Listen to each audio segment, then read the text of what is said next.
We are officially entering the techno renaissance. We're on the fastest timeline right now. Like, the acceleration is going to be pretty pretty insane from here. We have, obviously, Trump just won the election. We have Elon and the Department of Government Efficiency. We have JD Vance as the vice president, who's good friends with Peter Thiel. We have Vivek Ramaswamy also somewhere up in there. And the entire goal of this administration is to dismantle the nanny state. And if you're not aware, government is a growing organism just like a company, just like any corporation. Government is a growing entity that tries to continue to grow more and seek more power so it doesn't die. Because all entities, if they don't want to die, they have to grow and seek more power. It's just a natural phenomena of life. You have to do this. And the incentives of the individuals in government are to grow government and seek more power so that the government can survive. But the interesting thing is whenever we had the founding fathers in 1789, the inception of the governing body or the governing structure, they intentionally made it to be overthrown. They wanted the possibility for it to be overthrown. It was made so that the government fears the people and the people don't fear the government. Recently, that is swapped. The people have been starting to fear the government more and more and more because it's been growing more and more and more, and it's been pulling in more and more and more power. This is a very slippery slope. It's very dangerous. You can look at the Chinese Communist Party if you want to know what that leads to. So the entire premise of this administration is to make government more efficient, dismantle the nanny state, and remove censorship, and make it so things are running how they used to be, the way they were meant to run in the inception of America in the first place. It's quite simple. And again, I don't want to get super political here. I don't usually make political videos. I don't want to be spreading like political ideology. I'm just stating objective facts on this YouTube channel. And AI is a political technology. It is very much so something that is more political than anything, because if given to the wrong people, if it becomes centralized and not decentralized, if it's not open sourced, if let's say it like this, the default trajectory, if we didn't dismantle the nanny state, was top-down control of the population using AI. And there is actual plans in place to do something like this. I'm going to play a clip from Mark Andreessen, who talks about this. He's somebody who works with the government with AI all the time, and he is fighting for open source and decentralization. Let's roll the clip. Of a handful of companies. I think, it's very important societally, culturally, that this is something that everybody has access to. On the open source topic, right. How do you see that playing out? Do you think it could genuinely go in multiple different directions, or there's a, kind of an inevitable outcome here? Yeah, no, so there's a real fight. So there's a real move underway to ban open source, and specifically open source AI, and specifically the math under AI, which is fairly mind-boggling for me as an engineer. Just in the We're talking about linear algebra. It's not that complicated, right? Like you're right. It's linear algebra. It's gradient descent. These are fairly basic algorithms. They're taught broadly in schools today. My 9-year-old is starting to learn this stuff. Nice. There are videos on YouTube that teach you how to do this. There's textbooks. Yeah. It's like half the kids at the Stanford freshman class are taking the Intro to AI course. They're learning this stuff. But there are serious, the discussions in Washington are disconcerting on this topic, because they seriously, talk about this. And then, there's outright bans, and then there's also just sort of what I call the potential for this sort of stifling blanket of regulation. And the precedent for that is what's happened in the EU, where they have actually done this. They've actually implemented a stifling blanket of regulation, including most recently on AI. And the result is, they've effectively outlawed, to a large extent, they've outlawed technology startups in the EU, and the market has responded. And there's a handful that are really good, but there's not very many. And Europe used to be amazing. Half the great tech companies in the world used to be in Europe, and now it's down to a very small number. And so we have this real life cautionary example of how this can actually go bad. And then we have a fair number of people in the U.S. and in California, which is amazing, who basically want to adopt the EU model, and they're lobbying very hard to do that. Some some of those people, by the way, are true believers. They really believe that there's like a profound societal threat or existential threat or various other kinds of threats. They really believe it, and you kind of see it in their eyes. And then there's a bunch of other people that have commercial self-interest, right? And they want to establish monopolies or cartels of different kinds, and they want there to be basically government protection for their business. And so there's this like unholy alliance that's sort of formed up between these two groups. So some of the things that were happening are pretty insane. Literally wanting to ban a type of math and stop teaching it in school because AI. Like, sure, there was a small group of people who thought this was actually an existential threat, which is fine. That's fine. They can have their opinions. And then there's a group of people, the majority of the people, wanted to use it to deepen their moats and have more power and control. This is a natural bias of all human beings. We all have this tendency to have more control. Same thing with the government. Again. So the survivorship bias is what causes things to grow and become more powerful or seek power.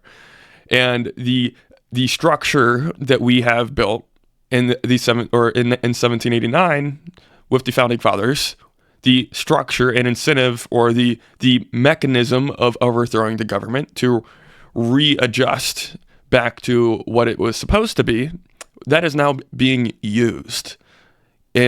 Just in the nick of time, to be honest with you. AI is developing, and it'll be here soon. It needed to happen.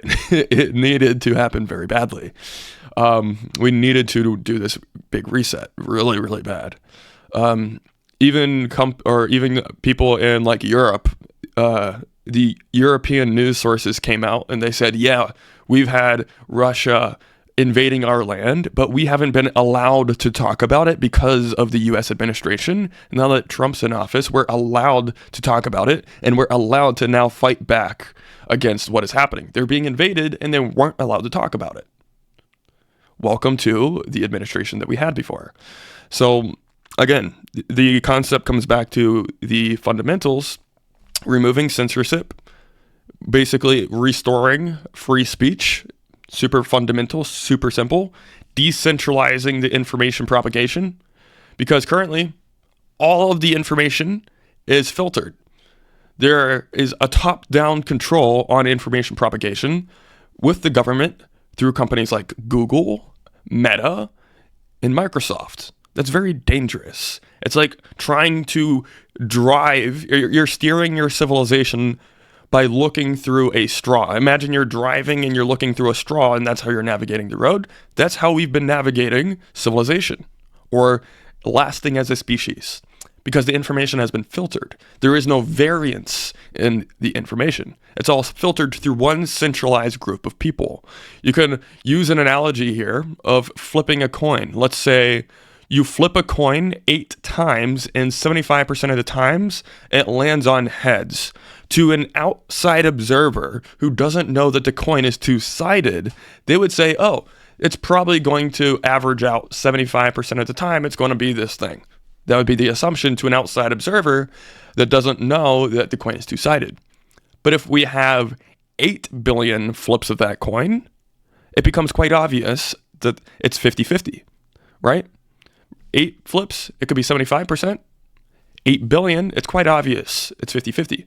This is the same thing that happens whenever you have centralized information propagation versus decentralized information propagation. Increased variance, broadening the distribution of information increases the accuracy of the information. We also saw this with the poly market betting markets on the election. The exact graph that people bet on was the exact graph that showed up after the election was completed. So, having centralized information propagation, top-down control of information flow, like we currently have because of the corrupt government that has been growing and seeking power. Here's an interesting fact that not many people know this. The current structure of large companies, institutions in the government is that of cartels and corrupt institutions that are seeking power with the government. We have this large bureaucratic authoritarian machine that needs to be broken up. Google, Microsoft, Meta, and a whole bunch of other powerful companies that are information technology companies that control the flow of information are partnered up with the government. So the government has a mechanism to control the information that they feed to their population and to control the population themselves. And in return, these companies get deeper moats. Isn't it funny how now that AI is coming, Google's finally getting trust busted, or they're talking about getting trust busted. But now this is the only time they've actually had real competition. If they were actually getting trust busted for the correct reason, that would have happened a long time ago. But the government said, oh, we now have AI to control the narrative. We don't need Google anymore. We have AGI to control the narrative. Why would I need Google to control the narrative? We don't need that anymore. Let's trust bust them. Let's ruin their moats because we don't need you anymore. Bye-bye. Welcome to an organism that seeks growth and power. This is a bias of life in the universe, which is why whenever the inception of the Constitution, the inception of America was a thing, we intentionally put in a mechanism of reforming and overthrowing the government, just like what happened whenever Trump was elected. And there is a red wave, a blowout, because people are awake to the fact that we need to do this. So if you're somebody who wasn't aware of these objective facts, I just wanted to have this conversation to shed some light on to what was actually happening. It was not good. It was overreaching. And while some people will say, well, you do need structure, I 100% agree. You need some form of structure. But if you have something that is growing too far, how far is it allowed to draw the line? Whenever they're intruding your freedom of speech, you're now canceled, or your account gets removed, or you're banned for saying certain things. You now no longer have freedom of press. Or when Europe is not allowed to speak up about getting invaded because we have a certain administration, when they're not allowed to speak up about getting invaded and they just have to kind of like sit there and take it and not do anything about it, they can't even talk about it. That's not good. That is overreaching, right? So now how far do you let that line go? Right? So the point of this administration that is now entering is to pull the line all the way back and to make the government hyper efficient and tech forward moving. Because now we're finally getting to the point where technology is moving fast enough to where it can actually solve our problems. Before, it wasn't moving fast enough to solve our problems. It's actually more dangerous to slow down technology than to accelerate technology. Accelerating technology outpaces our problems. We're just now approaching the timeline where we can actually do that. So it's very needed. It's actually dangerous to slow down the technology. So the timeline we are on right now is beautiful. It is absolutely amazing. We're going to go to Mars. We're going to colonize Mars. We're going to solve very fundamental problems. Another beautiful thing is the pharmaceutical industry is going to be disrupted. Thank God. And biotech breakthroughs will be coming soon. And guess what? Now people will actually be able to get access to them for relatively cheap, which is a beautiful thing. Also, decentralized finance.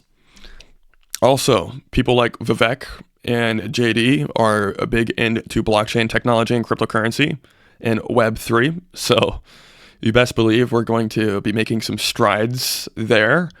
And things are going to be moving forward again for the first time in a long time. We haven't made any good breakthroughs in physics in a while.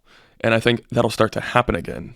Now that censorship is removed, we can have more, I wouldn't say radical, but more bold ideas. More bold people and more bold ideas. Censorship, whenever you have something that is too censored, you can't let it won't be bold. It's too conservative. It can't have ideas that push things forward. It prevents them. And that causes stagnation and eventually decay. And we're now getting out of the era of stagnation and decay, and we're going towards the era of growth. The techno renaissance is here. The freedom of the people is restored. Censorship has died. Thank God. Again, don't want to make this a political video. Actually, I guess this is very much just a political video. But yeah, decentralized open sourced AI is coming. That's all I could say. And that is the best thing that could possibly happen. Like, the path that we were on, the default path of that path was dystopia, was top-down control with an authoritarian government. Now we are on the path of power to the people, decentralization, and people can say what the fuck they want again. That doesn't sound too bad. Yet the crazy thing is people were voting for the authoritarian control. I guess they just weren't educated on these few things. Maybe they were, maybe they weren't. I don't know. But if they were, that's kind of scary that they would be voting for these people. That pretty much wraps up this video. We're going towards the greatest boom of technological growth, economic growth, and expansion of consciousness throughout the universe that we have ever seen. Yeah. And I hope we keep it that way. I hope this is something that sticks and it stays for a long time, for the foreseeable future.